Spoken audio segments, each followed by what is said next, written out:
Because I can apparently never stop talking about pedophilia, here's another episode about it that I can't wait for people to hate.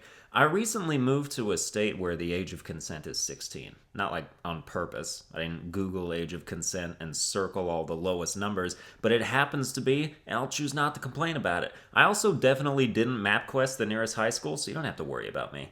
None of that's even pedophilia related. If we're talking about anything, it's statutory rape. Pedophilia is attraction to children. Teenagers aren't children. Roy Moore is technically a statutory rapist, not a pedophile, and despite your brush-offs, that is in fact a big difference. He still doesn't belong in office, I guess, but when you go around just calling everybody who has sex with young girls pedophiles, you're undermining actual pedophilic behavior. Jared Fogle, it turns out, despite what I thought previously, is in fact a pedophile, since he was in possession of child pornography. And when I first heard that, I just assumed, they're probably, 15-year-old girls, right? But apparently they were as young as 6, which is fucking gross, ostensibly. It's tough to see your heroes go down like that. But that's part of the trouble, is when you hear the phrase child porn, most people think of children, obviously, but if they're 15 or even 16 or 17, it's still illegal and referred to as child porn when that's not what's going on at all. I like to talk about topics related to underage sex and age of consent and things of that nature because to me, I think of all the laws in our society, they're the ones determined most by just our guts. Like it's a subject that's so unpleasant to discuss for so many people that we just set the rules initially and washed our hands of the situation when they could use some revisiting. But nobody would actually come forward and request revisitation because they'd be instantly labeled a pedophile by every single person in America. Oregon, the state I came from that's just below me, has an age of consent of 18, as most states do, which is the same as the age you can vote. So basically, you can't fuck until you're ready to take responsibility for the entire country. That's no pressure. You know what else you can do when you're 18 is serve on jury duty. So basically, you can't fuck until you're ready to sentence a DUI suspect to 90 days of community service. You know what else you can do when you're 18 is purchase tobacco products. So basically, you can't fuck until you're old enough to have that after-sex cigarette, which I could actually get behind. When you're 18, you can finally work full-time on getting fucked. Also, when you're 18, you can get married without your parents' approval, so now that you can legally find out if the dick is good, you can marry it right away. When you're 18, you can establish checking and savings accounts, and also apply for loans, like requesting someone to loan you that dick. The point is, 18 is already such a frantic responsibility bombardment of a year that it could use having some things taken out earlier, like that dick, for instance. There's no static global age of consent, just like there's no static global anything. If you have a moral opinion on an issue that is simply one of many opinions across the world, who's to say yours is the most correct? Everyone thinks theirs is because it's theirs. I'll just come out and say it. I think statutory rape is a bogus charge. It's either rape or it's consensual. Either both parties agree or only one does. This whole you can't legally give consent until you're X age sounds like actual bullshit. Like the government doesn't think you can be trusted with penises until you can be trusted with shaping the country. The thing about penises is that they're way less deadly than presidents. You don't need to be a certain age to be capable of an informed decision. The biggest argument I've seen in regard to lower ages of consent is that girls won't be mature enough to not be manipulated. I mean, give your past selves some credit. Do you really think you were all fucking idiots in high school? It's always girls, too, that are the focus. Their age is what matters. Like older women, quote-unquote, preying on high school dudes still get in trouble, which is beyond retarded, but guys get the pedophile label and the shit kicked out of them in jail. I will never ever understand the fuss about, let's say, a 15-year-old dude getting blown by a teacher. Like, sure, fire her. That's relatively unprofessional behavior. But jail time? Who was hurt by this? What emotional trauma was inflicted? The only damage done in the situation is the bruises on the guy's hand after so many high fives. Nobody should give a shit about it as a crime. She took advantage of him. My fucking ass. Oh no, someone took advantage of me wanting to get blown by blowing me. I feel so manipulated. How could you use me this way? Please pay me thousands of dollars in restitution fees for my mental anguish. That happened. That ex-Ravens cheerleader had to pay the teenage guy's family $10,000. Sorry I made your son come. Will this cover it? How dare you fuck my child? I think you owe me a nice vacation to Hawaii. Mind-boggling. I'll never get over it. Girls underage who lack information can at least get pregnant. That's a fair reason to be wary of their consenting ability, to make sure they have access to all the knowledge they need, which in my elementary school they were shown in 5th grade. Nevertheless, the worst thing that can happen to a guy is a treatable STD the woman failed to take care of. Nobody's like, I screwed my teacher and now I have AIDS. Young guys don't need anyone watching over them when the older woman is already guaranteed to know everything. But what if she wants to trick him into impregnating her and lies about birth control? Right, because teachers just daydream in class about carrying their students' babies. I gave him an A, I wish he'd give me a B. We'll name it CC and then I can have some more D. Maybe we'll take some E right before so we can F all night long. Gee, this joke is starting to give me a head H. I really wish J, who was the name of the guy, would say K to knocking me up immediately.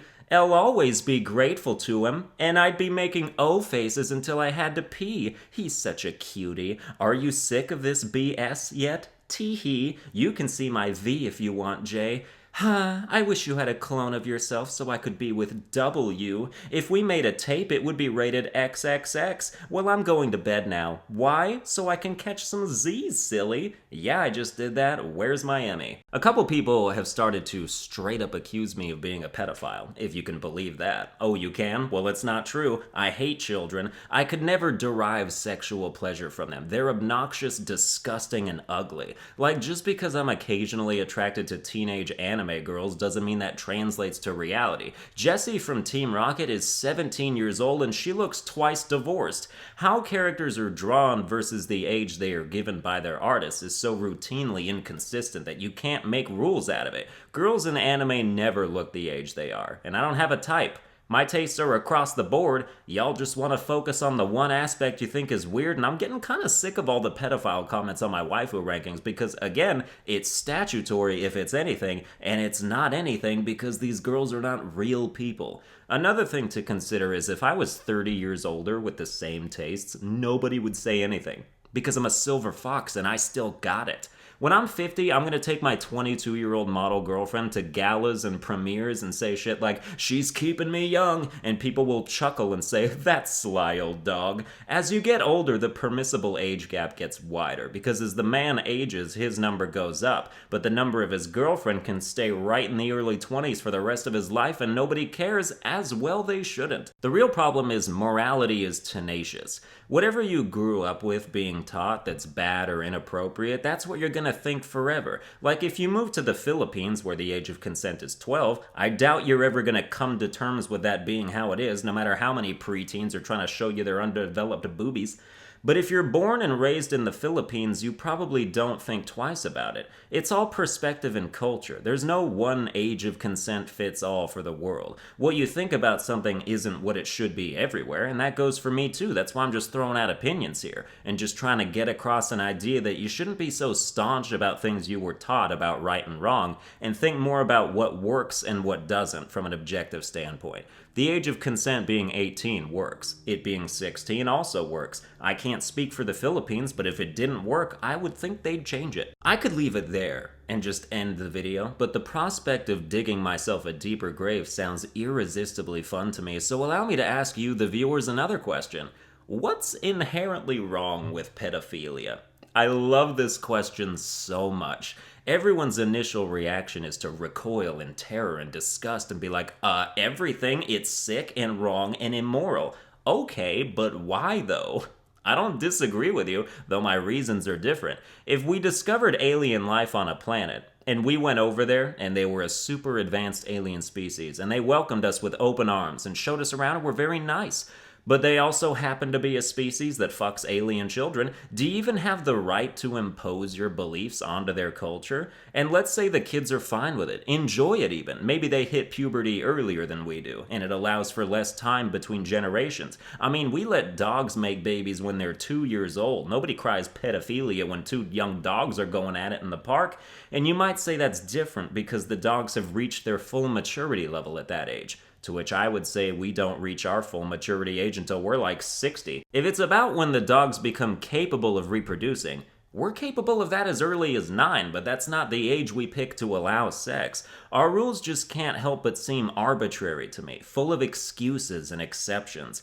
Contrary to popular belief, many animals do have sex for pleasure. It ain't just us. So maybe once we figure out how to communicate with them, we can ask them what their age of consent is. But back to the pedophilia question. The main thing people come back with after you tell them to throw initial repulsion out the window is they say it psychologically scars children. But when you think about it, the only reason it does that is because of everyone telling them how wrong it is that that happened to them. People do all kinds of weird shit. Like anything you've seen on My Strange Addiction, none of the people on there would think there's anything wrong with them if they weren't constantly getting told by everyone how weird they are. If a kid was raised and groomed to be pedophile chow without knowing any better, I doubt he would think anything was up until he told someone outside of it and they reacted by sending everyone he's ever known to jail. To the kid, that's the trauma, not what he did, but what happened as a result. So because we think it's wrong, we're the ones actually responsible for the psychological scarring. Ain't that ironic? Nobody is born with an inherent morality inside of them that tells them what's right and wrong. That shit gets molded by the influencers around them. And if it's molded into anything different from what the general public is used to, they get outcasted and shunned because they don't fit in with the established morals of the community consensus. You think we're accommodating as a nation. You think we accept people who are different. The truth is we only accept people who are different in ways that don't make us uncomfortable. We accept who we've adapted to deal with. And if you exist outside our realm of emotional comfort, you get the fucking boot. You do anything we've been taught to view as wrong or immoral, you're out. We're like a church that thinks it's open-minded because it accepts Christians and Catholics, but get those fucking Jews and Muslims out of here. I'm not comparing Jews and Muslims to pedophiles, but yes, I am. I'm aware that this all makes me sound pro-pedophile, even if I'm not one myself, but I'm really just trying to tear down the fabric of supposed morality by pushing an example that challenges the claims of just how free and welcoming a species we really are. Of all my SOC episodes, this is the one that'll probably have the fewest people make it to the end, but if you're still here, congratulations. Well, that's going to do it for this episode. I hope you enjoyed it. If you did, you can like, share, and subscribe, and I'll see you guys next time.